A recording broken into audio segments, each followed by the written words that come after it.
Salut Eric. Salut. Salut Elise. Bonjour Sam. Tu vois, de plus en plus on se connaît, ça y est, avant c'était bonjour maître, maintenant c'est plus salut, tu vas bien, etc. Bon c'est bien, ça nous met un peu plus dans le fond du débat. Bon, eh bien, écoutez, on se retrouve pour une 5e émission du cas par cas cette semaine. Tu nous avais annoncé la semaine dernière quelque chose? Une saga, la grande saga de l'été. C'est ça, c'est les pages jaunes.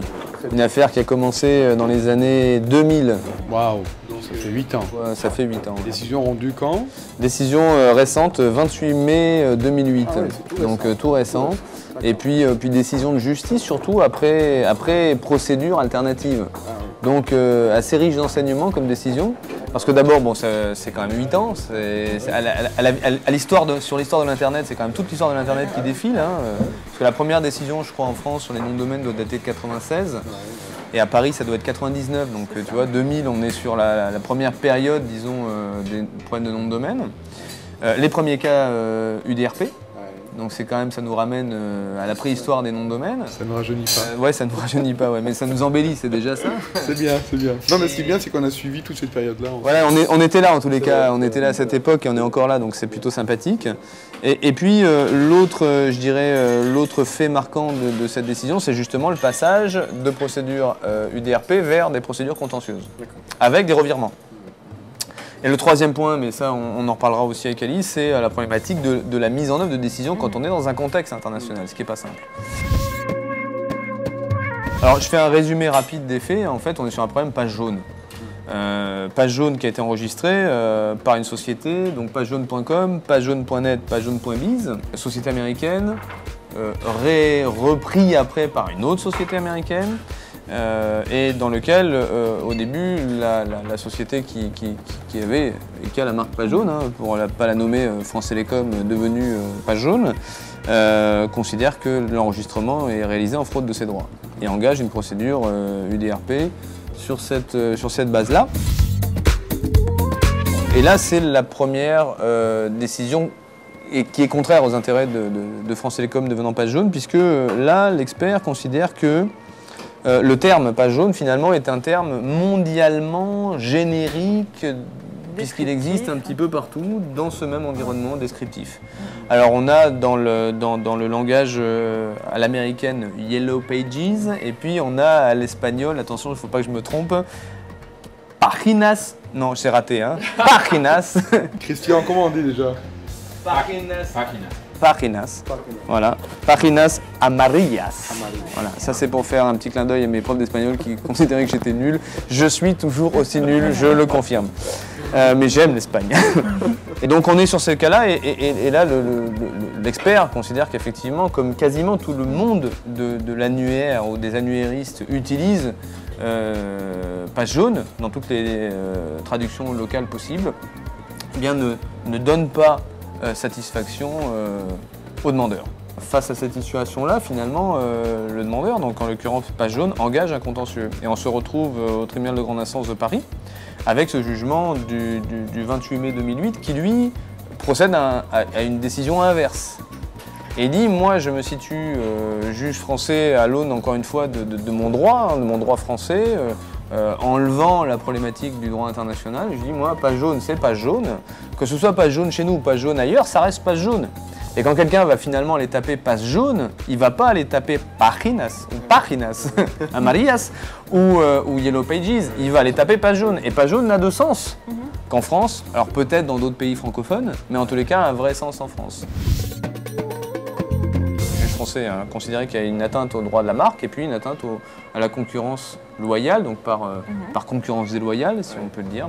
Et on est dans cet environnement-là avec effectivement condamnation de la société qui aujourd'hui détient ces noms de domaine au transfert de ces noms de domaine au bénéfice de Page Jaune. Et il y a des dommages à intérêt assez importants, assez conséquents, tant au titre de la contrefaçon de marque, mais également de la concurrence déloyale, en effet, sur le nom commercial. Et ce qui est intéressant, c'est qu'en ce qui concerne l'atteinte au nom commercial, le juge français a considéré que la société qui a récupéré le nom de domaine ne démontrait pas être titulaire de ce nom de domaine depuis l'origine et ne pas l'avoir exploité en fait depuis l'origine. Et quand bien même ce nom de domaine, les trois noms de domaine avait été enregistré avant le dépôt de la dénomination sociale, le juge a néanmoins considéré qu'il y avait une atteinte à la dénomination sociale et donc concurrence déloyale et a condamné la société à des dommages et intérêts assez importants.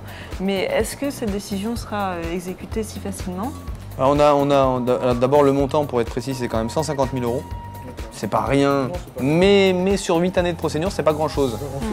Ça reste quand même, alors sur un cas, c'est-à-dire si on avait eu que cette décision d'un coup d'un seul, on aurait dit tiens 150 000 quand même ça fait un peu d'argent. Mais 150 000 ramenés à 8 ans de procédure, c'est pas si important que ça, et d'autant plus que ça veut dire que pendant ce temps-là, finalement Pajot n'a pas pu exploiter ces 3 noms de domaine. Alors est-ce qu'elle aurait pu faire plus, faire moins, on n'en sait rien, mais c'est quand même une somme. Deuxième chose, donc la société a l'interdiction d'exploiter les noms en question avec ce qu'on appelle l'exécution provisoire, c'est-à-dire qu'il y ait un appel ou pas, la décision doit être appliquée.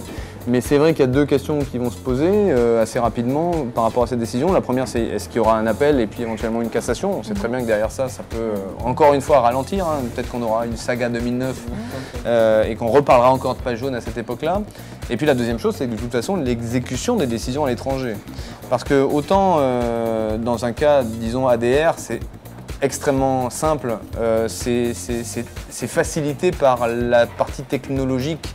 C'est-à-dire qu'en fait, on va sur l'ADR, on se moque que les parties soient françaises, javanaises, du Timor oriental Est ou du Groenland du Sud. Comme c'est une décision technique, on coupe techniquement. Donc, quel que soit l'endroit où on se situe, c'est extrêmement simple. Quand on est sur une procédure judiciaire, c'est plus compliqué parce qu'il va falloir faire appliquer la décision dans un autre pays. Alors, en Europe, on a des solutions, disons, procédurales assez simples, mais hors de l'Union européenne, on est quand même dans des configurations un peu plus compliquées.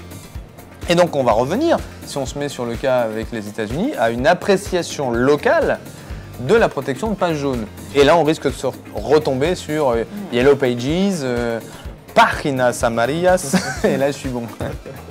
Et là, c'est l'extension en question était là on est sur .com, .net, .biz. Donc du générique. Le tribunal a condamné la société donc Défendresse et elle va s'exécuter comment normalement? Il y a une signification qui va être faite, c'est ça? Oui, généralement on prend la décision, on la fait signifier à la partie donc, qui doit l'exécuter.